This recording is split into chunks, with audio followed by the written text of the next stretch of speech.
찬바람 쌩하게 부는 새해가 밝아왔네요. 다들 잘 보내고 계시나요? 저는 요즘 아이를 키우며 정신없이 살고 있는 40대 여자입니다.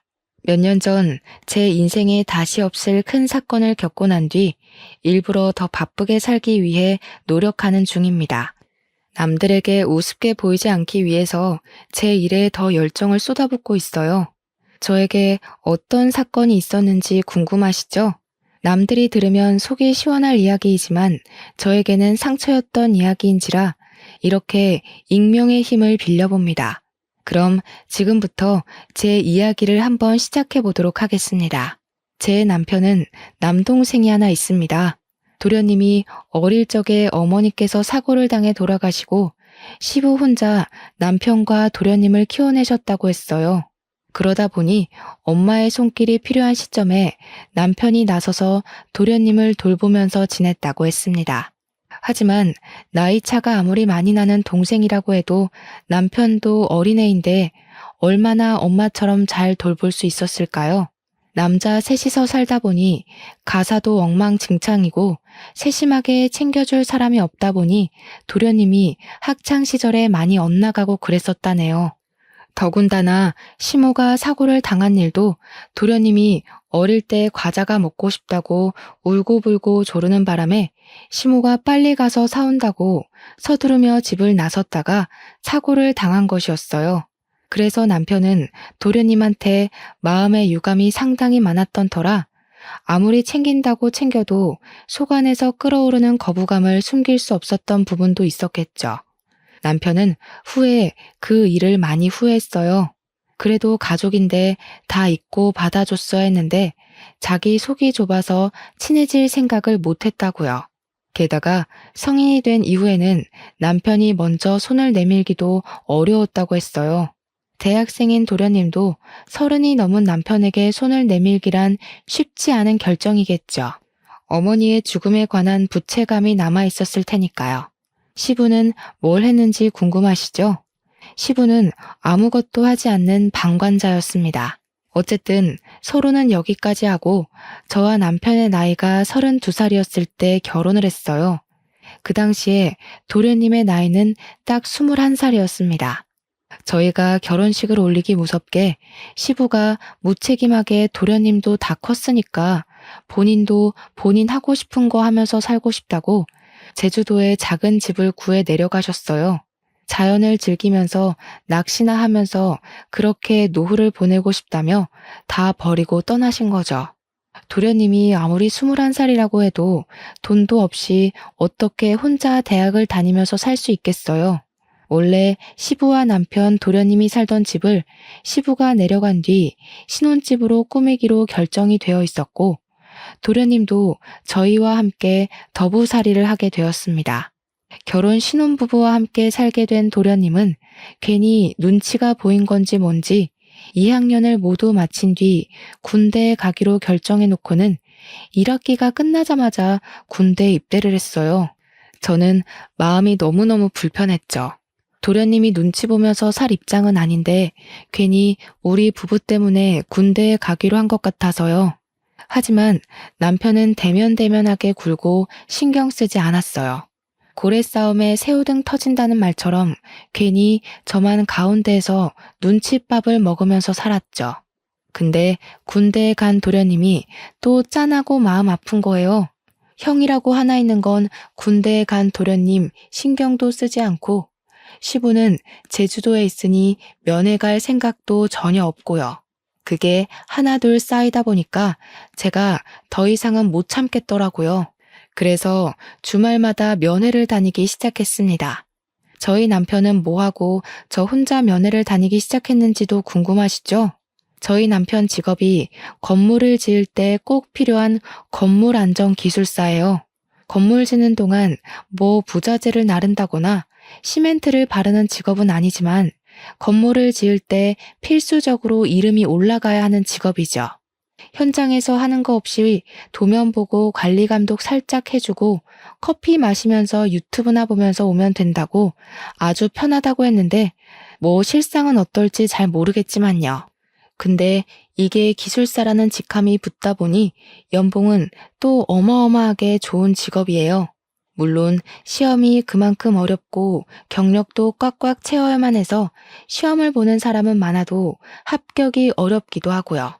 아무튼 남편이 주말에도 가끔 불려나가 현장을 확인해야 하기 때문에 주말에 제가 혼자 있는 시간이 꽤 되었어요. 그때 결심을 한 거죠. 도련님 면회라도 가서 내가 이 집안에 녹아들어야겠다 하는 생각을요. 도련님 부대가 경기도 이천 쪽이라 집에서 멀지도 않았고 요즘은 버스 타면 한 번에 가는 동네기도 하니까 일석이조다 싶었어요. 처음에 남편한테 주말에 도련님 면회를 가겠다고 이야기하니 거길 왜 가냐는 식으로 물어보더라고요. 그냥 도련님이랑 친해지고 싶다고 당신이 영 벽을 세우는 느낌이라 도련님이 집에서 편히 못 쉬는 것 같다고 했죠. 남편은 저한테 괜한 짓이라고 했지만 제가 꾸준히 설득을 하면서 이야기를 하니까 본인이 동생을 잘못 챙긴 부분이 있긴 있다고 인정을 했어요. 그러면서 도련님이 마음을 열게 되면 자기도 다가가기 좋을 것 같다고 하더라고요. 속으로는 남편이 먼저 노력하는 게 도련님 입장에서도 더 편할 텐데 했지만 남편이 또 나이 차이가 많이 나는 동생한테는 꼰대 같은 모습을 보이는 터라 제가 두 형제의 돈독한 사이를 만들어주기 위한 발판이 되기로 자처했습니다. 제가 처음에 면회를 가니까 도련님이 무척이나 당황해하면서 어쩔 줄 몰라 했어요. 11살이나 차이 나는 형수님이 면회를 왔는데 무슨 이야기를 해야 할지 뭘 해야 할지 막막해 보이더라고요. 저도 면회라는 걸 너무 오랜만에 가봐서 먹을 걸 막 바리바리 싸들고 왔는데 요즘은 그 앞에서 다 사먹고 한다더라고요. 처음 두세 번까지는 도련님이 저를 보고 너무 막막해하는 게 느껴져서 내가 괜히 왔나 싶긴 했는데 칼을 들었으면 무라도 썰어야 하지 않겠습니까? 어떻게든 나를 편하게 바라볼 수 있게 만들어야겠다는 일념으로 계속해서 찾아가서 했던 말 또 하고 했던 말 또 하고 반복을 했죠. 군대 생활은 어때요? 괴롭히는 사람은 없어요? 밥은 잘 나와요? 그런 질문들 있잖아요. 근데 도련님도 되게 군 생활이 외로웠나 봐요. 제가 자주 찾아가고 은근 말동무가 되어주니까 슬슬 자기 이야기도 하나씩 하고 군대에서 있었던 재밌는 일, 억울한 일 다 털어놓기 시작했어요. 대여섯 번째쯤 만남에는 멀리서 환하게 웃으면서 형수님 하면서 달려오는데 그때 딱 가슴에 뭔가 느껴지는 게 있는 거예요. 도련님에게 진짜 가족이 될 수 있겠다. 그런 마음이요. 그전까지는 저를 불편해하는 마음이 컸다면 이제는 저의 면회를 기다려온 사람처럼 굴어주니까 저도 되게 뿌듯했어요. 나이 차이 11살이 무색하게 은근 대화도 잘 통하고 친해질 수 있는 이야기거리가 많더라고요. 특히 연애 상담이 세상에서 제일 재밌는 거 아시죠? 도련님의 그동안 연애사를 쭉 들으면서 얼마나 재미있었는지 몰라요. 면회하는 그 시간이 너무 짧게 느껴질 정도였어요. 처음에는 시간 언제 가나 계속 시계만 쳐다봤는데 나중에는 벌써 가야 돼? 할 정도로 시간이 순식간에 지났죠. 도련님도 군대라는 외딴 섬에서 지내면서 의지할 곳이 필요했었던 것 같아요. 남편도 시부도 도련님의 의지처가 되지 못하니까 제가 되어주겠다고 마음먹은 거고 도련님은 그걸 받아주었고요. 처음에는 휴가 나와서도 친구네 집에서 지내겠다고 인사만 하고 쓱 사라지곤 했는데 저랑 친해지고 나서부터는 달라졌어요. 집에 들어와서 시간을 보내고 저랑 술도 한잔하면서 못다한 이야기들을 나누기도 했어요. 남편은 그런 도련님의 변화에 매우 놀라워하면서 은근슬쩍 같이 엉덩이 붙이고 앉아서 이야기를 나누기도 했습니다. 도련님도 남편을 어색해하면서도 저라는 교차점이 있으니까 둘 다 슬슬 마음을 열기 시작했고요. 제대를 앞두고 휴가를 자주 나오기 시작한 시점부터는 정말 다른 형제들과 다름없이 둘이 장난치고 노는데 너무 벅차올랐어요. 결혼 처음 할 때 그 어색했던 공기가 무색할 만큼 웃음이 끊이질 않는 집안이 되었거든요. 하루는 도련님이 조금 과하게 술을 드시는 것 같더니 서로 울면서 지난 이야기를 하는데 제가 얼마나 짠했는지 몰라요. 속내를 다 털어놓고 나니 홀가분해 보이긴 했는데 그 이야기들은 절대 가볍지 않은 이야기였어요. 남편은 시모가 그렇게 허망하게 세상을 뜬 것이 동생 탓이 아닌 걸 알고는 있었지만 원망했었다고 이야기를 했고요. 도련님도 꼭 자기 탓인 것만 같아서 매번 마음의 짐이었는데 형까지 자기를 대면대면하게 굴고 싫어하는 티를 내니 그게 너무 힘들었다고 했습니다. 서로 마음속 깊이 자리 잡은 앙금을 털어내는데 제가 다 눈물이 나더라고요. 남편과 도련님도 울면서 서로 이야기를 하는데 결국 다 같이 울면서 새로운 화합을 다지게 되었습니다. 물론 다음날 술이 깨고 어색한 공기가 잠시 흐르긴 했지만 남편이 먼저 도련님을 꽉 안아주면서 서로를 이해하고 존중하는 사이로 발전되게 되었어요. 물론 남편은 그 발판에 제가 있음을 인정하고 저한테 참 많이 고마워했습니다. 그렇게 도련님이 군대에서 만기 전역을 했고 복학까지 하게 되었습니다. 알고 보니 우리 도련님이 학창 시절에 노는 친구들이랑 어울린 것 치고는 공부를 꽤 잘했더라고요. 학업에 집중해야 할 시기에 아르바이트를 하면서 시간을 헛되게 쓰는 건 아닌 것 같다는 저의 말에 남편도 며칠을 고민하다가 도련님을 불렀어요. 남편의 연봉이 또래에 비해 무척 높기도 했고 동생을 생각하는 마음을 가지니 도련님의 대학 생활을 책임져 주고 싶은 마음이 들었던 거죠. 저는 물론 찬성했습니다. 도련님이 공부도 하면서 일도 하고 그러다가 두 마리 토끼를 다 놓치는 건 싫었거든요. 도련님은 남편의 그런 마음에 고마워하면서도 은근히 본인이 나중에 취직하면 다 갚아내기를 원했어요.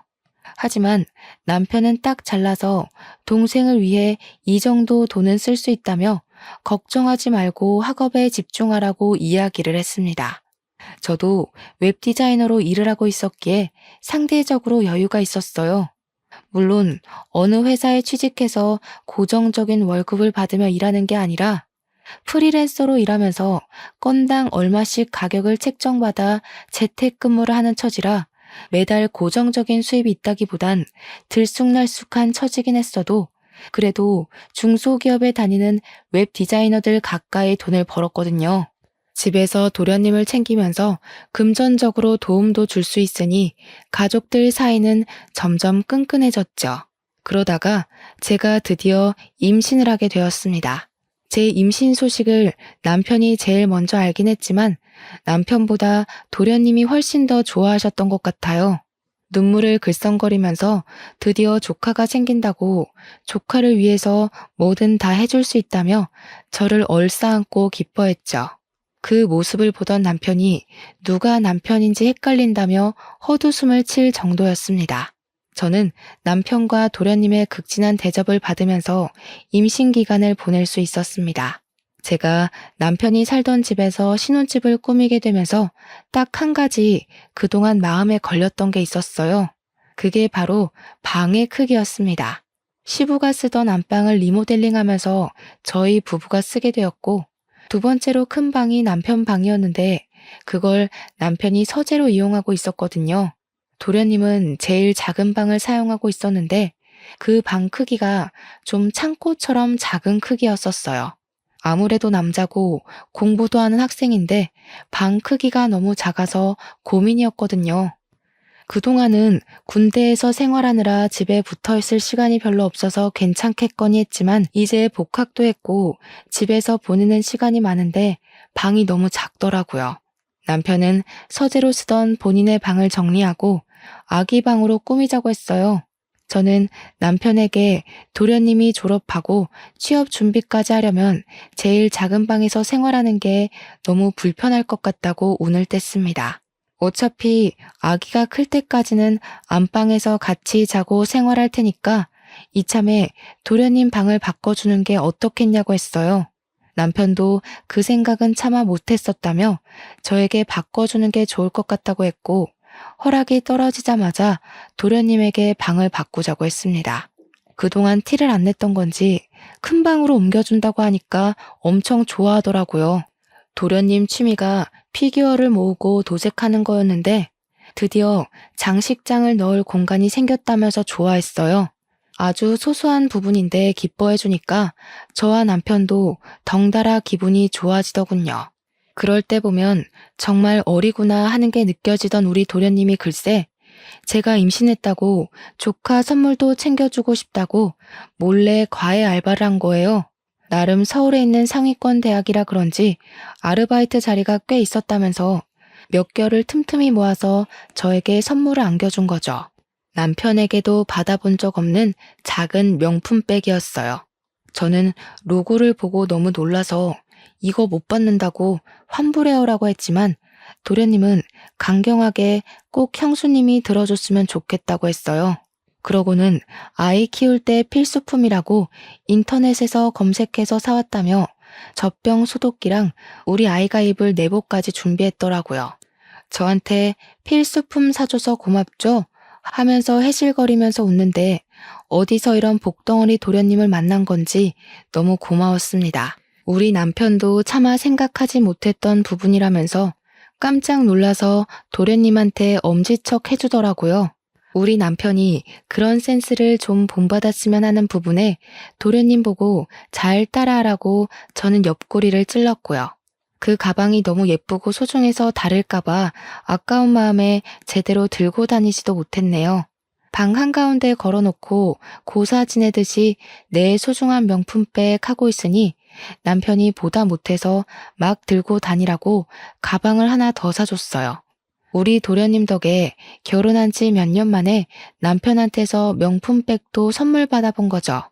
제가 임신 3개월쯤 접어들었을 때 남들처럼 입덧이 엄청나게 심하게 왔어요. 정말 물냄새만 맡아도 역 한 끼가 올라올 정도로 심해서 입덧 티백이며 입덧 사탕이며 나중에는 약까지 처방받아서 먹었습니다. 살은 쭉쭉 빠지고 정말 아무것도 생각나지 않고 어지러움도 심해져서 수액을 맞아가면서 하루하루를 버텼어요. 그때 남편은 새 공사일을 수주받아서 지방 출장도 가고 일이 바빠 저를 거의 챙겨주지 못했습니다. 그래서 바쁜 남편을 대신해 도련님이 모든 수발을 다 들어주셨어요. 입덧이 살짝 가라앉아 먹고 싶은 게 생기면 도련님이 얼른 나가서 사다 주고 구하지 못할 음식들은 정말 인터넷으로 백방으로 알아봐서 어떻게든 구해다 주었어요. 날이 쌀쌀한데 수박이 너무 당겨서 수박바라도 사 먹어야 하나 했는데 수박 주스를 어디서 구해와서 저한테 주더라고요. 진짜 남편에게서 느낄 수 없는 감동적인 모습이었다고나 할까요? 출산하고 나서도 도련님의 조카 사랑은 대단했습니다. 바쁜 남편을 대신해서 병원에 예방접종을 할 때도 도련님이 따라가 주었고 아기 분유나 기저귀가 다 떨어져서 발을 동동 구를 때도 도련님이 사다 주었어요. 아기를 키우느라 잠도 제대로 못 자는 저를 배려해서 삼시세끼 밥도 다 차려주고요. 마트에서 장까지 다 봐오더라고요. 같이 외출을 할 때면 사람들이 저한테 젊은 신랑 둬서 부럽다고 놀리기까지 했으니 말 다 했죠. 저도 정말 도련님이 없었으면 2시간마다 깨서 밥을 달라고 보채는 아기를 어떻게 키웠을까 싶습니다. 살림살이도 전부 도련님이 책임져준 덕분에 아기 젖병 한번 제가 소독해 본 적이 없었어요.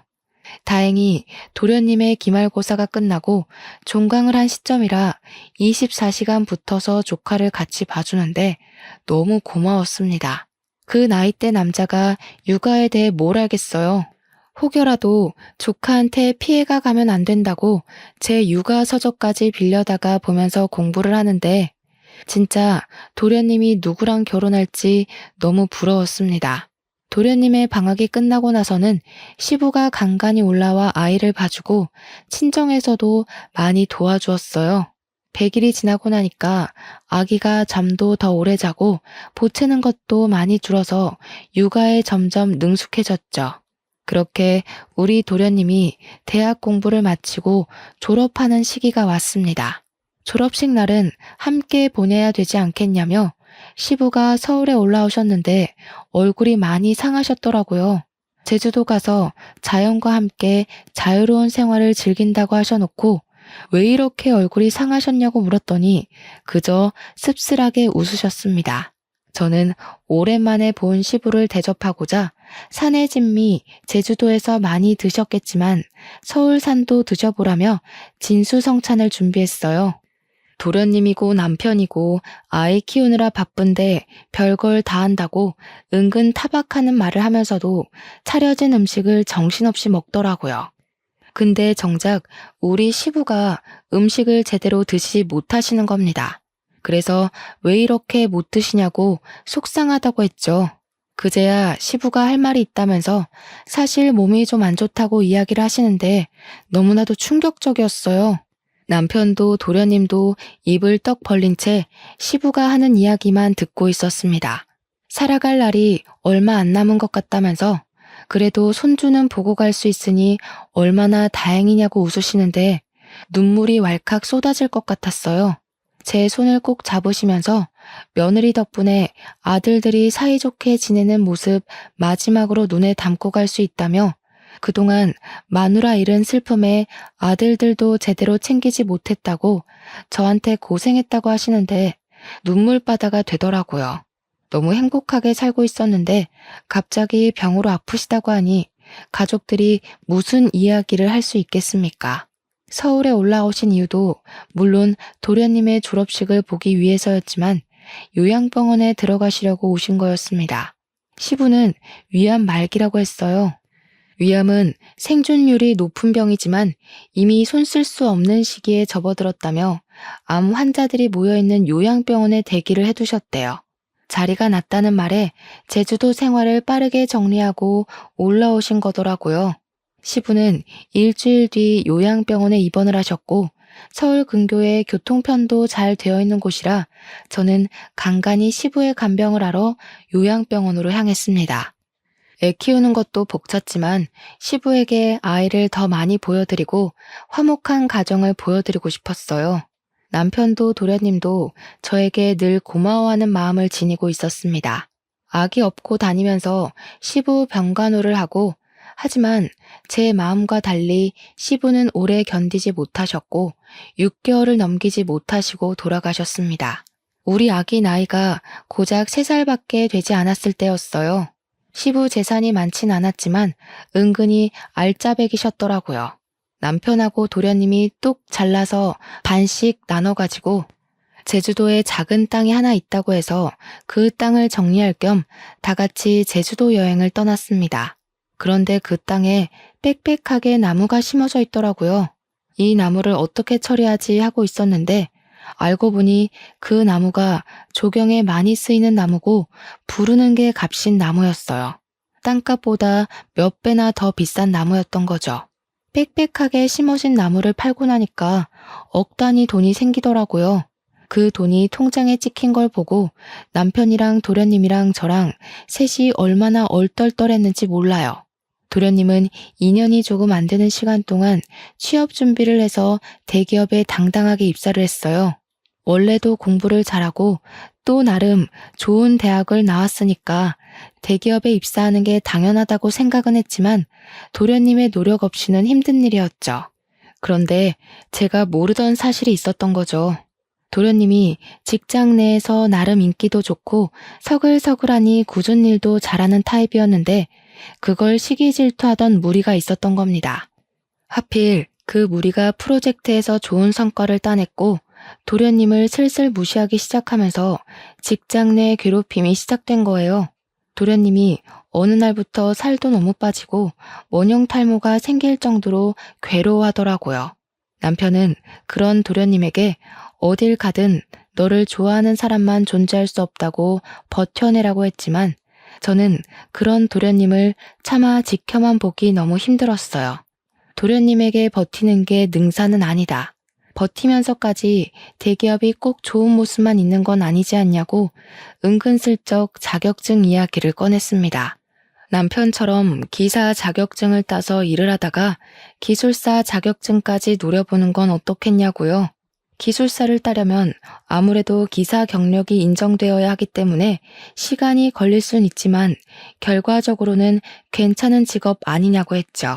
아직 도련님 나이가 젊기도 했고 충분히 가능할 거라고 생각했어요. 도련님은 정말 제 말에 용기를 얻은 건지 힘들게 입사한 대기업에 사표를 내고 공부에 몰두하기 시작했습니다. 첫 시험에서 기사 자격증을 따냈고 일을 시작했는데 같은 길을 걷겠다는 동생이 내심 뿌듯했는지 남편이 여러 방면으로 잘 이끌어 주었어요. 남편이 수주받은 건물 현장에 일손이 부족했는지 도련님에게 이야기를 하더라고요. 현장 사람들에게도 추천을 해서 도련님은 남편과 같이 일을 하게 되었습니다. 조건도 괜찮고 월급도 괜찮고 남편이 관리직으로 있는 회사나 다름없어서 그런지 도련님에게 다들 친절하게 군다고 했어요. 도련님도 남편이랑 같이 일을 하기 시작한 뒤로 출퇴근도 같이 하고 점심도 같이 먹고 꽤 즐거워 보였거든요. 그런데 한두 달 지나고 나서부터는 도련님이 또 점점 말수가 줄어들고 저한테도 대면대면하게 구는 겁니다. 늘 살갑게 저에게 말을 걸어주던 도련님이 갑자기 찬바람 쌩하니 부니까 저도 좀 이상했어요. 혹시 직장 내 괴롭힘이 옮긴 회사에서도 있는 건가 싶기도 했고 남편이 관리직이니까 저한테 말을 못해서 저러나 자꾸 눈치를 보게 되더라고요. 저를 피한다는 느낌이 딱 들었는데 곰곰이 생각해보니까 또 이상한 거예요. 직장 내 괴롭힘이 이유라면 굳이 저를 피할 이유가 있을까요? 그렇게 살얼음판 같은 몇 주가 지나고 도련님이 대뜸 분가를 하겠다고 선언을 했어요. 제가 왜 그러냐, 지금도 잘 살고 있지 않냐, 우리 딸이 서운해할 거고 나도 서운할 것 같다고 달랬어요. 근데 도련님이 딱 잘라서 자기도 벌써 30살인데 자리도 잡았고 혼자 살고 싶다고 하는 겁니다. 우리 딸이 몇 년 더 지나서 초등학생이 되면 다 큰 삼촌이랑 같이 사는 것도 불편할 것 같다고 하고 딸은 아직 어리니까 삼촌이랑 못 노는 거냐고 울고불고 하는데 도련님 입장을 생각해보면 우리 딸이랑 놀아주느라 주말에도 못 쉬고 하니까 도련님 생각을 하면 자취하는 게 낫겠다 싶더라고요. 집 근처에서 자취할 거죠? 하고 물어보니까 이번에 대구에 있는 회사에 좋은 조건으로 취직을 하게 되었다면서 대구로 간다는 겁니다. 거기 가면 아는 사람도 없고 기술사 공부나 차근차근 해서 시험 준비도 하고 싶다고. 대구가 너무 멀다 싶었지만 KTX 타면 또 2시간 거리니까 알겠다고 할 수밖에 없었어요. 도련님은 서둘러서 자취 준비를 했고 저는 은근히 미심쩍었지만 보내줘야 했죠. 제가 엄마도 아니니까요. 그런데 도련님이 자취를 시작한 이후 저랑 연락이 잘 안 닿더라고요. 맨날 잤어요. 바빴어요. 공부했어요. 이러는데 막말로 제가 뭐라고 도련님한테 닥달을 할 수 있겠습니까? 그렇게 또 어영부영 몇 년이 흘렀습니다. 남편은 여전히 일이 바빠 시간 내기가 어렵고 도련님의 연락은 정말 가뭄에 콩나듯 생존 신고만 하는 정도로 왔어요. 어느 날 갑자기 남편이 대구에 출장을 가게 되었다면서 가는 김에 도련님 보고 주말에 올라오겠다고 하더군요. 그래서 저도 주말에 같이 대구에 갈까? 하니까 일 때문에 가는 거라고 딱 잘라서 오지 말라고 했어요. 서운했지만 나중에 따로 가겠다고 했죠. 주말이 되어서 오랜만에 도련님한테 전화를 했어요. 도련님이 반갑게 받아주길래 형 잘 만났어요? 맛있는 거 먹었어요? 하니까 네? 하고 대답을 하는데 느낌이 딱 쎄한 거예요. 우리 남편이 대구에 간 사실조차 모르는 그런 느낌이 났다고 할까요? 그래서 도련님, 우리 남편 안 만났어요? 도련님 본다고 대구 갔는데? 하니까 도련님이 무척 당황했어요. 아, 이러면서 대답을 못하는데 뒤통수 팍 맞은 느낌이 나더라고요. 도련님 뭐 알고 있는 거 있냐? 나한테 다 말해달라 하니까 자긴 아무것도 모른대요. 그냥 형이 대구 오는 것도 잘 몰랐다고 일이 바빴어야 하는데 누가 봐도 도련님이 변명하는 느낌이 들었습니다. 그래서 저는 남편이 바람이 났구나 하는 걸 직감적으로 느꼈어요. 그때부터 재택근무하고 있던 웹디자인 일도 눈에 들어오지 않고 아이가 밟히지도 않더라고요.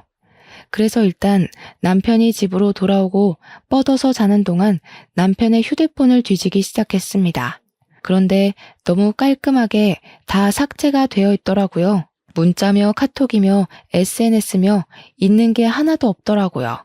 제일 수상한 게 뭔지 아세요? 카드사 결제 문자까지도 하나하나 다 지웠다는 겁니다. 그래서 저는 남편이 집에서 사용하는 컴퓨터에 공인인증서가 깔려 있다는 걸 기억해냈어요. 남편이 쓰는 아이디랑 비밀번호가 모두 통일되어 있었거든요. 그래서 카드사 홈페이지에 접속을 해서 명세서를 확인하기 시작했습니다. 정말 무슨 정신으로 그걸 일일이 프린트했는지 모르겠네요. 대구에 출장 간다고 한 날도 경기도에 있는 호텔에서 카드를 사용한 흔적이 발견되었고요. 모텔, 호텔, 영화관 이런 내역들이 막 있더라고요. 손이 부들부들 떨리고 목구멍에서 불이 나올 것 같았습니다. 저는 바로 도련님에게 전화를 걸어서 솔직하게 모조리 다 털어놓으라고 했어요. 나 다 알게 되었다고, 남편이 호텔 가고 바람 피우는 거 다 찾아냈다고 하니까 도련님이 한숨을 푹 쉬더라고요. 그제야 모든 걸 다 털어놓는데 남편이 정말 개자식이었습니다. 도련님이 남편이 소개해준 업체에서 일할 때 거기에 있던 경리랑 이상한 낌새가 있다는 걸 눈치를 챘대요. 혹시나 하고 남편을 떠보니까 둘이 바람난 게 맞았고 화도 내고 싸우기도 했다고 했습니다. 그랬더니 남편이 정리할 거라고 했다며 대신 자기가 동생에게 바람 피운 걸 들킨 게 수치스럽다고 집에서 나가라고 했답니다. 얼굴 볼 때마다 그 경리가 생각날 것 같다고. 그러면 형수한테도 죄짓는 기분 아니겠냐? 가정에 충실할 수 있게 나가 살아달라고 했대요. 저한테 말은 못하고 티도 못 내고 전전긍긍하다가 결국 저를 피하게 됐고 집도 나가 살게 되었다고 했습니다. 아직 정리 못한 것 같다고 혹시 그 격리 사진 있냐고 하니 도련님이 이직할 때 쫑파티 하면서 찍은 사진이 있다고 보내줬어요. 아주 어린 여자더라고요. 참나. 그러면서 도련님이 형이랑 이혼하실 거예요? 하고 물어보는데 바람났는데 어떻게 같이 살 수 있겠냐고 했어요. 그러니 차라리 잘 됐대요. 이혼하겠다고 형수가 마음먹었으니 자기도 마음 한결 가벼워졌다면서 바람 잡으러 같이 가자고 하더라고요. 그래서 저는 그때부터 작전을 짰어요. 은근슬쩍 남편한테 주말에 또 출장 가? 하면서 이번 주에는 내가 도련님한테 다녀올까 해 하고 집을 비울 거라고 언지를 줬죠. 그러니 남편이 신나서 저한테 대구 구경도 하고 포항도 가까우니까 바다 구경도 하고 오라고 이야기를 하더군요. 아기도 데려가서 오랜만에 삼촌이랑 만나게 해주라고 막 등 떠밀길래 알겠다고 했어요. 저한테 며칠 다녀올래? 하는데 너무 속 보이잖아요. 그냥 알겠다고만 하고 주말이 다가와 배웅하는 남편에게 웃어주고는 친정에 애를 맡겼습니다. 서울역으로 가서 도련님을 만났는데 도련님이 차를 렌트해 왔더라고요. 집 앞에 잘 안 보이게 주차를 해두고 그 여자가 들어가나 남편이 나오나 눈에 불을 켜고 보고 있는데 남편이 아주 번쩍번쩍하게 차려입고 머리에 무스까지 바르고는 나오더라고요. 남편의 차를 뒤쫓아가면서 틈틈이 사진도 찍고 동영상도 찍어서 증거를 남겨주었습니다. 도착한 곳은 영화관이었고 여자를 만나더라고요. 사진 속 그 경리가 맞았습니다. 도련님도 맞는다고 했고요. 영화관에서 나와 호텔에 가는 것만 제대로 동영상을 찍으면 되겠다 싶었는데 이 미친 것들이 우리 집으로 들어가지 뭡니까? 그런데 우리 집이 아파트가 아니라 옛날식 주택이라서 세탁실로 향하는 외부 계단이 따로 존재했어요. 혹시 몰라 열쇠를 늘 들고 다녔는데 그날 때마침 쓸 날이 온 거죠. 그쪽 가서 문을 살짝 열고 주방 쪽이랑 연결된 세탁실이라 몸을 숨기고 거실 소리를 듣고 있었습니다. 남편이랑 상간녀가 신나서 떠들고 있더라고요. 우리 진짜 호텔 안 가도 돼? 집에 있어도 돼? 나 너무 불안한데. 너 우리 집 와보고 싶어 했잖아. 마누라 대구 가서 오늘 안 들어올 거니까 너무 걱정하지 마라. 와이프 그 도련님이랑 바람난 거 아니야? 차라리 그랬으면 좋겠다. 이 집에 내가 들어와 살면 딱인데. 자기랑 나랑 너무 늦게 만났어. 제가 진짜 말도 안 되는 소리에 몸을 부들부들 떨면서 화를 참고 있는데 도련님이 완전 프로처럼 그 모든 걸 다 동영상으로 녹화를 하고 있더라고요. 든든한 마음에 저도 더 참아서 결정적인 증거를 잡아야겠다고 생각했습니다. 근데 자기 동생이 우리 불륜인 거 눈치챘다고 안 했어? 오늘 가서 말하면 어떡해? 그럴 일 없어. 걔 대구 간 게 우리 불륜 알게 돼서였잖아. 내가 너네 형수 가슴 아프게 하고 싶지 않으면 입 다물어라 그랬거든.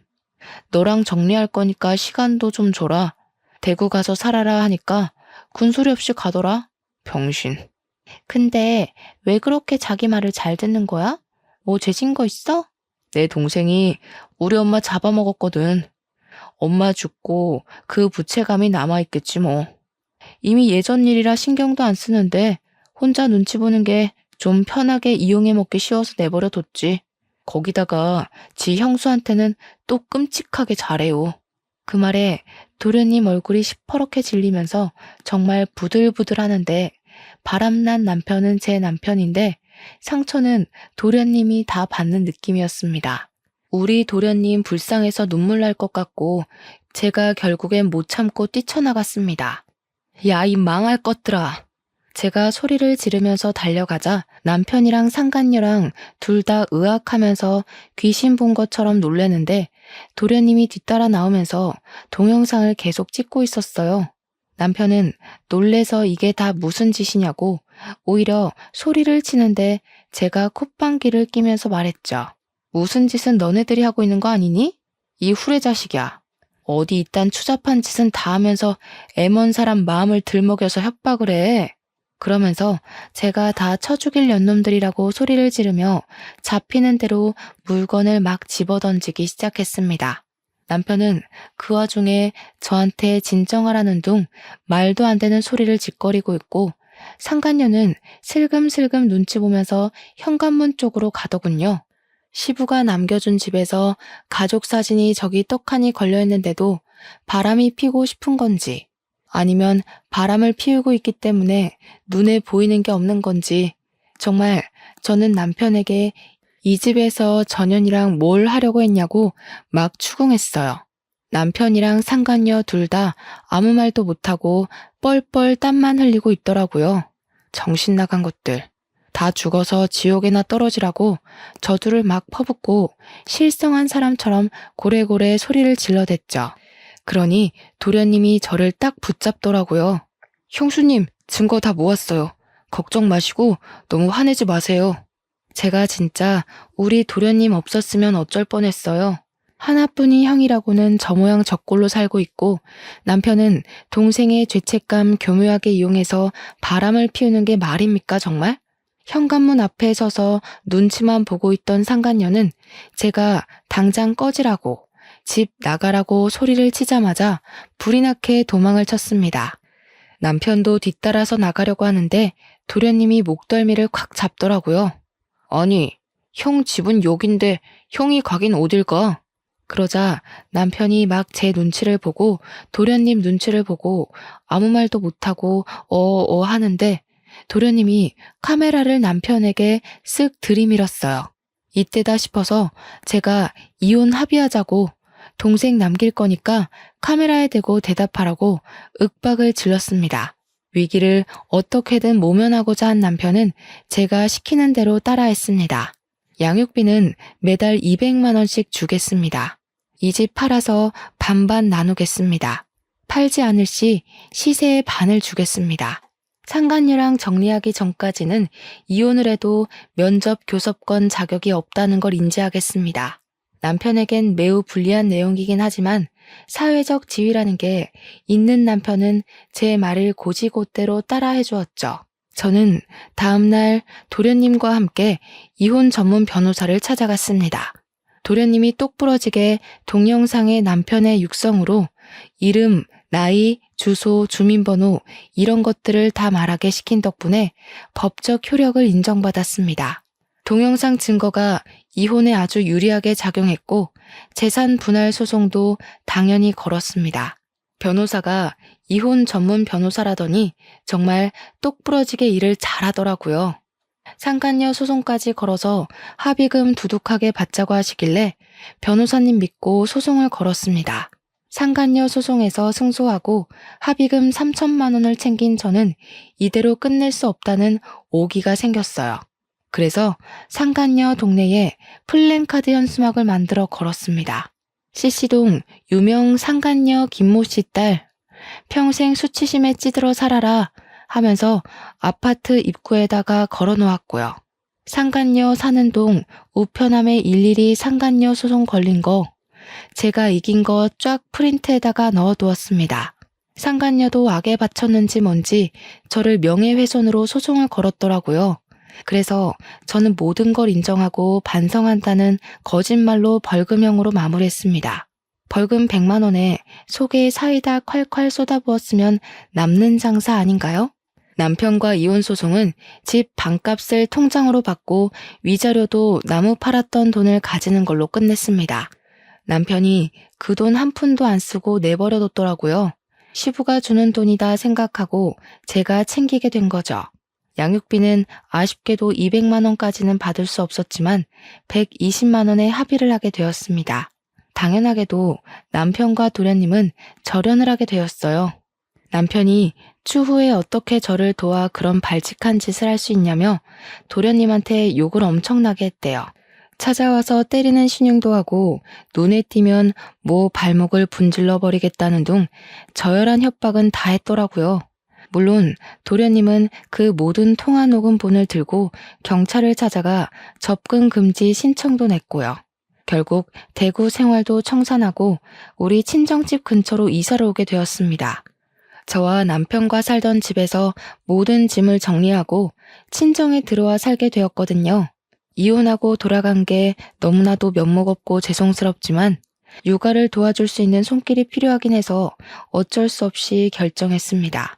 도련님은 친정 근처에 자리를 잡은 뒤 저에게 꾸준히 요청을 했어요. 저희 딸 공부하는 거 도련님이 지원해주고 싶다고 말이죠. 받은 유산도 있고 하니 살림살이 넉넉하다고 하는 겁니다. 본인 대학 등록금부터 취업 활동할 때까지 용돈도 주고 일일이 챙겨준 게 다 형수가 한 거 아니냐면서 은혜 갚고 싶다고 말하길래 그러지 말고 앞으로는 비밀 없이 힘든 거 있으면 다 말해달라고 했어요. 가끔 조카 용돈도 주고 저 맛있는 것도 사주고 그래주면 고맙겠다고. 애 양육은 제가 해야 하는 게 맞고 전 남편이 해야 하는 거라고 이야기했죠. 전 남편과 절연까지 한 마당에 의지할 곳은 저뿐이라며 앞으로도 잘 지내자고 너스레를 떨었습니다. 정말 가족처럼 아직까지도 잘 지내고 있는 중이고요. 전 남편은 결국 상간녀 소송 걸려서 집안 망신 시킨 거부터 시작해서 돈 물어주고 양육비 매달 줘야 하는 거 등등 상간녀랑 피 터지게 싸우고 헤어졌다고 하더라고요. 세기의 사랑인 척하더니 얼마 못 가 파국을 맞았다는 소식에 얼마나 고소했는지 모릅니다. 우리 친정에서도 도련님을 아들처럼 생각해 주시기로 했어요. 이제는 누나 동생 하는 사이로 지내며 지난주에도 집에서 밥 먹고 갔네요. 좋은 여자 만나서 장가 갈 때까지 제가 옆에서 가족처럼 의지처가 되어주려고 합니다. 도련님 덕분에 저도 앞뒤가 다른 인간이랑 이혼하고 새 출발할 수 있게 되어 너무나도 기쁩니다. 앞으로도 의좋은 사이로 잘 지내보겠습니다. 사연 들어주신 여러분 감사합니다.